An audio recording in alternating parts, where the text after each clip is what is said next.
இங்கே பாருங்கள், வாழைக்கன்று நம்ம வீட்டில் பேக்கெட்டில் வச்சுருக்கேன். பின்னாடி பக்கம் இது வந்து செவ்வாழை, இது ஒன்று வச்சுருக்கேன். இது பாருங்கள், இது வந்து கற்பூர வாழை. எல்லாம் கன்று இப்போ தான் வச்சுருக்கேன். இது வந்து புளிச்சக்கீரை.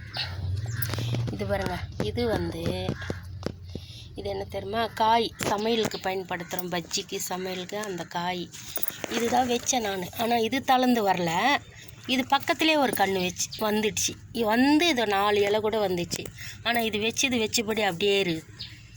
இது வந்து காய். இது வந்து மஞ்சள் வாழை பாருங்கள். இது வந்து கருநொச்சிலி. இது வந்து நமக்கு எல்லாத்துக்கும் மருத்துவ குணம் கொண்டது, எல்லாத்துக்கும் நல்லாயிருக்கும், இது பயன்படும். அது பாருங்கள், கருவேப்பிலை செடி பார்த்திங்களா? கருவேப்பிலை செடியே ஒரு 3 செடி இருக்குது நம்மக்கிட்ட. இதுதான், இந்த செடியெல்லாம் சீக்கிரம் வளர்ந்து நமக்கு காய் கனி கொடுக்கும். கடவுளுடைய ஆசீர்வாதம் அப்படியே நடக்கணும். ஆமேன்.